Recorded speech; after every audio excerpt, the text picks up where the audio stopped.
First Contact Fiasco. The warning sirens blared through the sacred moonlight grove as Nyxara sprinted across the forest canopy, her violet fur shimmering under the twin moons of Velvcora. Intruder at the Temple of Eternal Stars, came the telepathic signal from her fellow claw guard, Tazakor. Nyxara's golden eyes narrowed as she leapt between massive luminescent branches, her claws barely grazing the surface before propelling her forward again. Her tail balanced her perfectly as she navigated the complex network of ancient trees that surrounded their most sacred site. It must be another human, she thought with disgust. Ever since the Galactic Unity Project had established contact 5 cycles ago, the curious bipeds couldn't seem to stay away from their sacred lands. When she arrived at the clearing, she spotted the smoking wreckage of a small research vessel. The metallic hull had torn through several younger trees before skidding to a halt, mere steps from the temple entrance. The scent of burnt circuitry and something distinctly human wafted through the air. "Find the intruder," she commanded the 5 guards already scanning the perimeter. "Alive if possible, but do not hesitate if threatened." A rustling from behind a fallen log caught her attention. With silent precision, she vaulted over the debris and landed directly in front of a disoriented human male. "Don't move!" she growled, placing the ceremonial spear at his throat. The human raised his hands slowly, eyes widening at the sight of her. Unlike most humans who reacted with fear, this one's expression shifted quickly to fascination. "Remarkable," he whispered. "The bioluminescent patterns on your fur indicate you're from the northern Velvcoran, tribes possibly royal lineage." Nyxara blinked in surprise. "You dare analyze me while at spear point?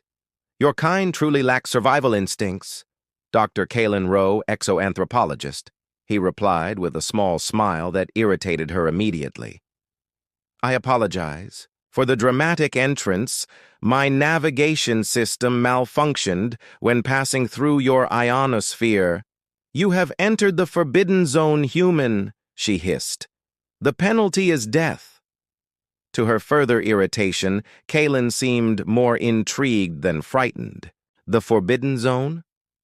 My star charts marked this as neutral territory according to the preliminary treaties." Nyxara flicked her ears in annoyance, a habit she'd never managed to control when frustrated. "Your charts are wrong." Without warning, Kalen reached up and with gentle fingers stroked her twitching ear. The touch sent an electric shock through her system.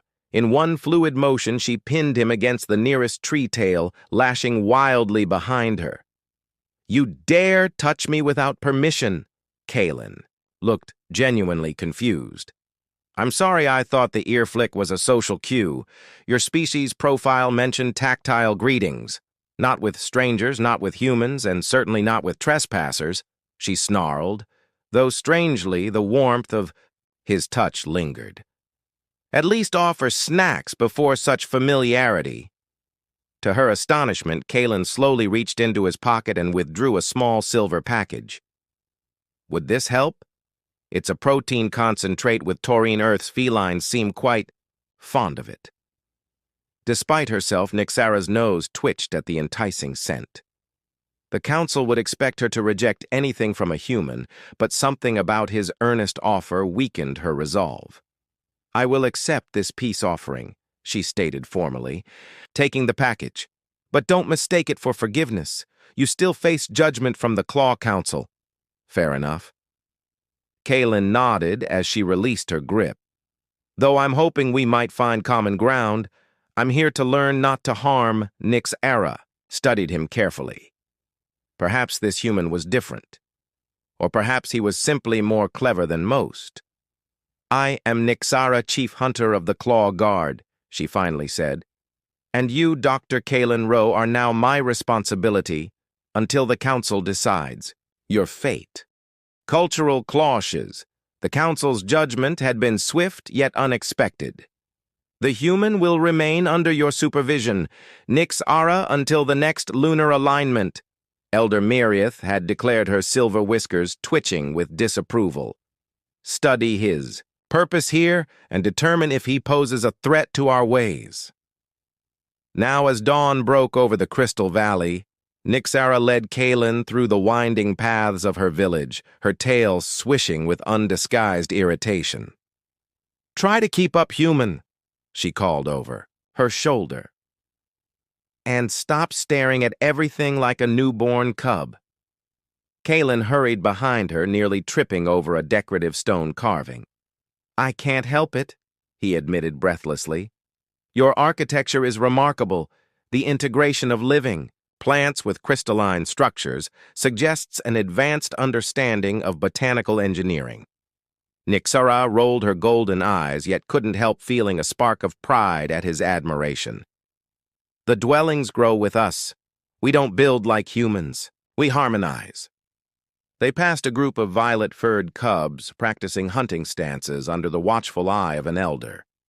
The little ones froze at the sight of the human, some hissing softly, others simply staring with wide, curious eyes. "They've never seen a human before," Nyxara explained, noticing Kaelin's expression. "You're the first allowed this deep into our territory." "I'm honored," Kaelin said with genuine sincerity, bowing slightly to the cubs who giggled in response. One brave youngster darted forward, sniffed Kaelin's boot, then scampered back to safety. "Smells funny," the cub announced, causing a ripple of laughter. To Nyxara's surprise, Kaelin laughed too. "I probably do. I haven't had a proper washing since the crash." His eyes met, hers with unexpected warmth. "Perhaps you could show me where I might clean up. I promise not to contaminate any sacred pools. This way." She sighed, leading him toward a small tributary that flowed from the central waterfall. "Our bathing customs, our private affairs, human, do not expect assistance." Kaelin's cheeks flushed an interesting shade of pink. "Of course I wouldn't presume." At the water's edge, she turned her back as he removed his outer garments. The splash told her he'd entered the cool stream. She kept her ears perked for any sound of distress, but heard only contented humming. "The water feels amazing," he called. "It seems to have natural cleansing properties." "Crystal sediment," she replied without turning. "It purifies, without need for your harsh chemicals."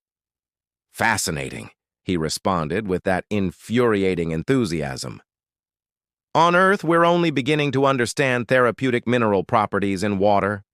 When he finally emerged, Nyxara handed him a woven drying, cloth keeping her eyes averted. The scent of him was different now, mingled with the sacred waters, somehow less foreign. "Thank you," he said softly, "for not executing me on sight and for this small kindness." Something in his tone made her turn. Standing there with damp hair and earnest eyes, he looked strangely vulnerable. "Don't mistake duty for kindness," she replied, though without her usual edge. "Come, it's time you learned about our ways if you're to avoid causing offense." They spent the remainder of the day touring the village. Nyxara explained their customs from the proper greeting posture, tail slightly curved, to show respect to the elaborate system of scent markings that defined territories. So touching another's ears without permission is basically like— Kaelin searched for the right comparison. "Like grabbing an intimate part of your human anatomy." She finished bluntly, enjoying how his face colored again. "Right," he mumbled. "Definitely won't make that mistake again." As twilight approached, they reached the communal dining area. Hushed whispers followed their arrival, many warriors glaring openly at the human intruder. "They don't seem pleased to see me," Kaelin whispered. "The last human delegation tried to take samples from our sacred plants without permission," Nyxara explained. "Trust is earned slowly here." They sat somewhat apart from the others. Nyxara placed a bowl of steaming protein before him. Our food may seem strange to your palate. Kalen studied the purple-tinged meat, then took a careful bite. His eyes widened. "This is incredible," he exclaimed. "The flavor profile is unlike anything I've tasted, complex yet familiar somehow." Despite herself, Nixara felt pleased. It's sunburst fish from our northern rivers. Considered a delicacy, they ate in companionable silence for several moments before Kalen spoke again. "I want you to know my mission here is genuine. I seek understanding, not exploitation." Nixara studied him carefully. Words are easy, actions reveal truth. Yet something in his steady gaze made her wonder if perhaps this human was different. As they finished their meal, Tazkor approached, his dark gray fur bristling. "The council requests your presence at moonrise." Nixara. His gaze fell coldly on Kalen. Alone. After he stalked away, Kalen turned to her. "I sense I'm causing complications for you." "My position has always been complicated," she admitted. "As chief hunter, I'm expected to protect our ways against all threats." "And am I a threat?" he asked quietly. Nixara's ears twitched unconsciously. "That remains to be seen, human. That remains to be seen." Beneath ancient light, the Temple of Eternal Stars loomed before them, its massive crystalline spires catching the morning light and fracturing it into thousands of prismatic patterns across the jungle floor. Nixara watched as Kalen stood transfixed by the spectacle, his scientific curiosity battling with something deeper, almost reverent. "It's the most beautiful structure I've ever seen," he whispered. "It predates even our oldest histories," she replied, her voice softening despite herself. "My people believe it was grown, not built by the first ones, those who sang life into our world." After last night's council meeting, Nixara had made a decision that surprised even herself. If she was to truly understand this human's intentions, what better test than to bring him to their most sacred site?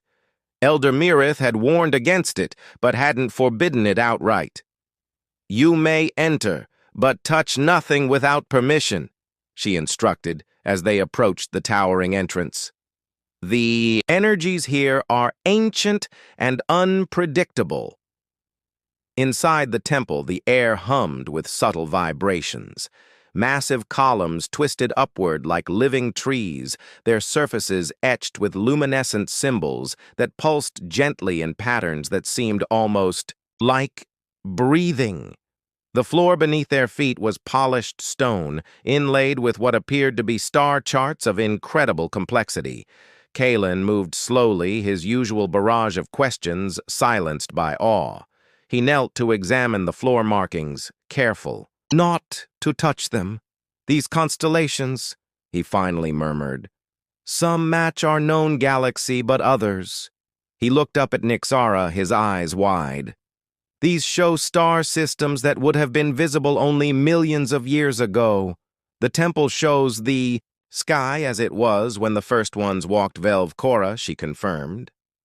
"We believe they came from beyond the stars, bringing life to our world." Kalen stood carefully. "Many Earth cultures share similar origin stories." His voice grew thoughtful. "What if they're not just stories? What if your first ones and our ancient gods were the same beings seeding life across multiple worlds?" The suggestion should have offended her, yet something about it resonated with Nixara. Before she could respond, a deep rumbling shook the temple. "What's happening?" Kalen asked, steadying himself against a column. "I don't know," she admitted, her ears flattening against her head. "The temple has never done this before." The star chart beneath their feet began to glow brighter, pulsing in rhythm with their heartbeats. A seam appeared in the seemingly solid floor, revealing a spiral staircase descending into darkness. A hidden chamber. Nixara breathed. "In all our history, no one has ever," Kalen looked, at her excitement clear in his features. "Should we investigate?" Every instinct told her to report this to the council first. Yet something stronger pulled at her. Yes, but stay close. They descended carefully into the darkness. As they reached, the bottom softly glowing panels activated along the walls, illuminating a circular room. At its center stood a pedestal, supporting what appeared to be a three-dimensional star map hovering in the air. "It's a holographic projection," Kalen whispered. Similar to our technology but far more advanced, Nixara approached it cautiously, her fur standing on end from the energy emanating from the device. "This shouldn't be possible. Our people have never developed such technology. Perhaps it's not." "Yours," Kalen suggested. "Perhaps it was left by the first ones." As they moved closer, the projection shifted, focusing on two planets, one unmistakably Velvcora, with its distinctive twin moons the other. "Earth," Kalen breathed. "It's showing Earth and Velvcora."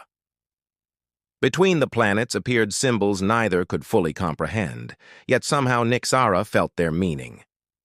"They're connected," she said softly. "Our worlds were always meant to find each other." The air around them seemed to thicken, with potential. Without thinking, Nixara reached for Kalen's hand, his fingers entwined with hers naturally, as if they'd done this 1,000 times before. "The Council believes humans are a threat to our way of life," she said, her golden eyes meeting his. "That your kind seeks only to exploit what you don't understand. Some might," he admitted. "But others like me seek connection knowledge that benefits all worlds." His thumb traced gently across her knuckles, sending an unexpected shiver through her. "What do you believe, Nixara?" She found herself moving closer, drawn by something she couldn't explain. "I believe you're different."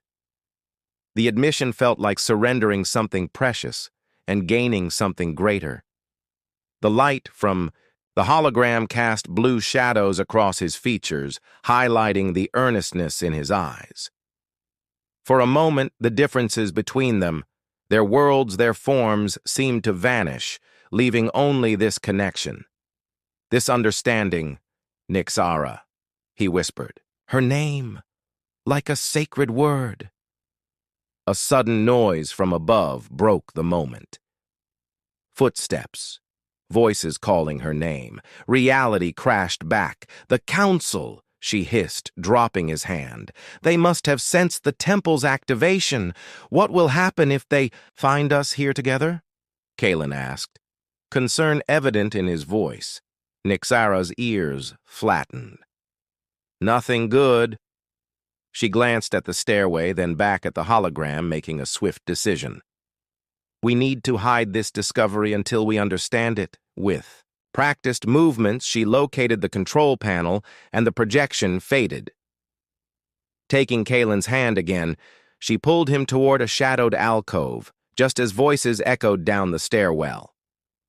Pressed together in the darkness, Kalen's heartbeat strong against. Her Nixara realized with startling clarity that everything had changed. The temple's secret was now their secret, binding them together in ways neither had anticipated. "Trust me," she whispered, her breath warm against his ear. His answer was simple, his hand tightening around hers. "Always." Forbidden Purrs. 3 days had passed since their discovery in the temple. 3 days of secret meetings, whispered theories, and growing feelings that neither dared name. Nixara found herself seeking Kalen's company, even when duty didn't require it, drawn to his perspective, his gentle humor, his respect for her world. Tonight they sat atop her dwelling beneath the canopy of stars. The village slept below, unaware of how their chief hunter's heart had begun to beat for the very creature she was meant to guard against.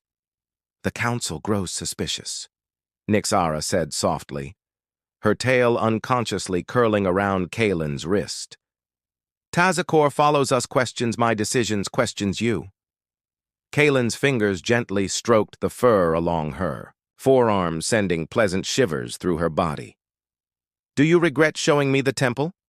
"No," she answered without hesitation. That chamber confirms what I've felt since you arrived, that there's purpose in our meeting. The moons cast silver, light across his features as he turned to her. On Earth we have a concept called destiny. Some believe certain souls are drawn together across time, space, even species. A foolish romantic notion, she teased, though her pulse quickened. Perhaps. He smiled that smile that made her whiskers twitch with pleasure.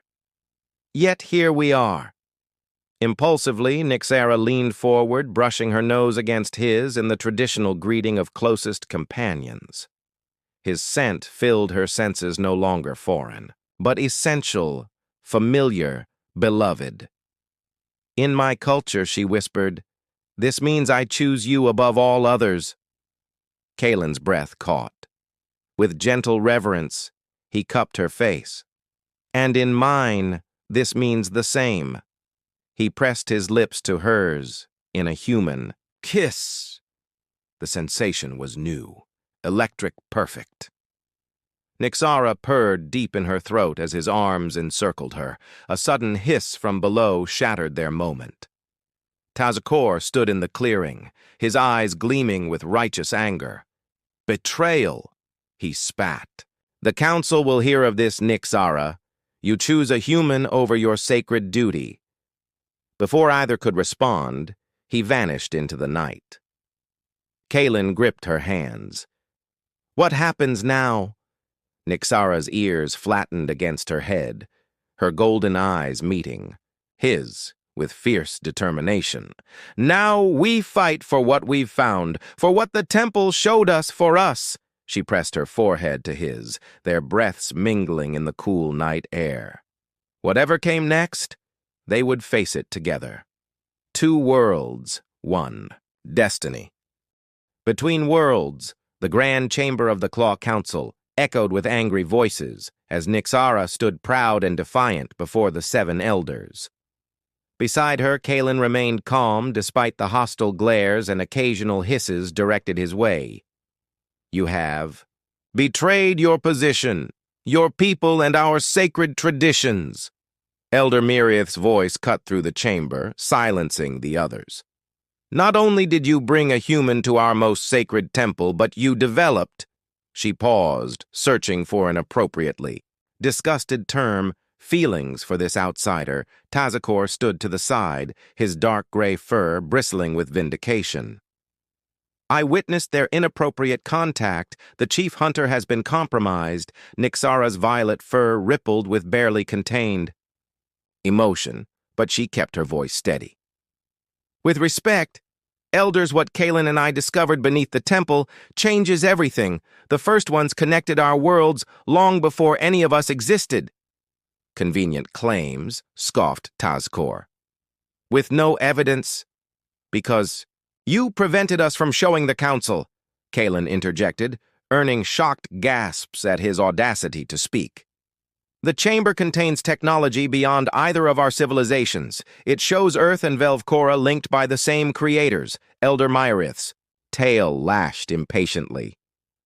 Even if such evidence exists, it changes nothing. Outsiders, particularly humans, have proven themselves untrustworthy, destructive. Not all of us, Kalen stepped forward. Just as not all Velvcorans think alike, we're individuals, capable of growth understanding. His eyes found Nyxara's. And connection. A murmur rippled through the chamber. Nyxara felt a surge of pride watching him stand tall among her people, defending not just himself, but the possibility of something greater.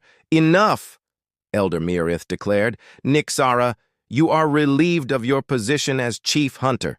The human will be escorted to the border and banished from our lands forever. If he leaves, I leave with him. The words left Nyxara's mouth before she could consider them. Yet she felt no regret, only certainty. Shocked silence fell across the chamber. You would abandon your people, your birthright? Elder Myrith's voice had lost its edge, replaced with something like sorrow. I would follow, My heart and the path the first ones have shown us, Nyxara replied. Our isolation has protected us, but also limited us. For too long, we've seen difference as threat rather than opportunity. Unexpectedly, another elder Jaxtier, the eldest of them, all rose from his seat. I wish to see this chamber before judgment is passed. Elder Jaxtier. Mirith began in protest. I have studied the temple for 9 decades. The ancient Feline stated, his pale eyes fixed on Nyxara. If what they claim exists, it cannot be dismissed without investigation. The council erupted in debate. Through it all, Kalen's hand found Nyxara's, their fingers intertwining in silent support. Hours later, they stood once again in the hidden chamber beneath the temple. The elders gathered in awe as the holographic display illuminated, showing the ancient connection between worlds. The markings, Elder Jaxtier whispered, running gnarled fingers through the air near the projection. They match the oldest texts in our archives, texts even I could never fully translate. When the projection completed its cycle, the chamber remained silent, each person lost in contemplation of what this meant for their understanding of history. This changes much, Elder Mirith finally admitted. But not everything. The question of trust between our kinds remains. Then let us be the bridge, Kalen suggested. Not just researcher and warrior, but representatives of a new understanding. Nyxara stepped forward, her golden eyes bright with purpose. The first ones connected our worlds for a reason. Let us honor their wisdom by building on that connection, not severing it. The journey back to the surface was quiet, thoughtful.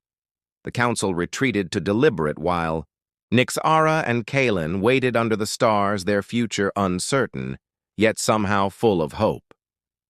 Whatever they decide, Kalen whispered, drawing her close. We've found something rare, something worth fighting for. Nyxara pressed her forehead to his, a purr rumbling deep in her chest. Among my people there is an ancient blessing. When stars align, paths cross, and souls recognize each other across the void, that is not chance but destiny. His arms tightened around her. On Earth we'd simply say, I love you.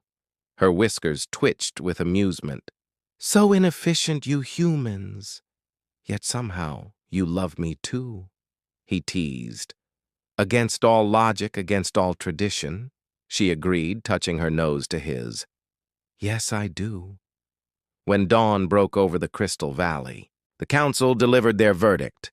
While tradition could not be cast aside entirely, a new position would be created. Nyxara would become ambassador to Earth with Kalen as her diplomatic partner, their mission to build understanding between worlds, beginning with the shared legacy of the first ones. As they prepared Kalen's repaired vessel for the journey to Earth, Nyxara looked back at her homeland. For the first time, she would leave Velvcora, yet strangely, she felt not loss, but expansion. Nervous? Kalen asked, securing the last of their supplies. Nyxara's tail curled contentedly. Curious, she corrected, and hungry. Her whiskers twitched mischievously. You did promise me Earth snacks, Kalen laughed, pulling her into his arms. I believe I have much to learn about properly feeding a Feline ambassador. Indeed, you do, she purred. Starting with never again petting me without permission, he raised an eyebrow. And if I ask permission?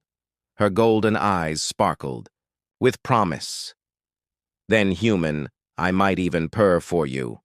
As their ship rose through the atmosphere, two worlds grew closer, not just through ancient connections, but through the simplest yet most powerful force in any galaxy, love that dared to bridge.